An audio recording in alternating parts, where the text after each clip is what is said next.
Hello everyone दोस्तों, आइए जानते हैं सिनारिस्ट सिरप के बारे में। जो दोस्त हमारे चैनल पे नए हो सब्सक्राइब कर लें और बेल आइकन को दबा दें। सिनारिस्ट आपका बच्चों के लिए सिरप है। आइए जानते हैं ये किस काम में आता है। सिनारिस्ट आपका बुखार हो, खांसी हो, इन सब चीज़ों में काम आता है। आइए जान लेते हैं ये कौन कौन सी दवा मिलके इसमें बनी हुई है, क्या कंपोजिशन है।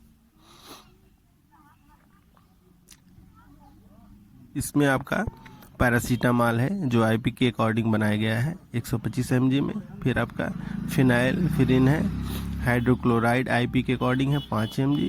फिर आपका क्लोरोफेनामाइन है, मिलेट आईपी के अकॉर्डिंग 1 mg है।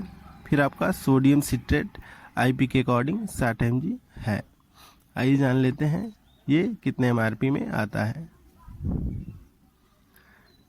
ये आपका 88 रुपये 68 पैसे एमआरपी में आता है, जो किसी भी नज़दीकी मेडिकल स्टोर पे आसानी से उपलब्ध हो जाएगा। आइए जान लेते हैं इसको कैसे यूज़ करना है। ये आपका दिन में 3 बार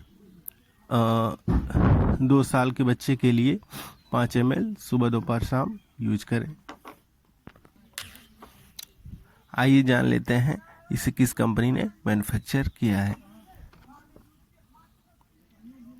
ये आपका सेंचुरा फार्मास्यूटिकल प्राइवेट लिमिटेड कंपनी ने इसे मैन्युफैक्चर किया है। ये जो है आपका सिर्फ 60 ml में आता है। मिलते हैं दोस्तों किसी नई जानकारी के साथ किसी नए वीडियो में। तब तक के लिए bye bye, take care, thank you for watching दोस्तों।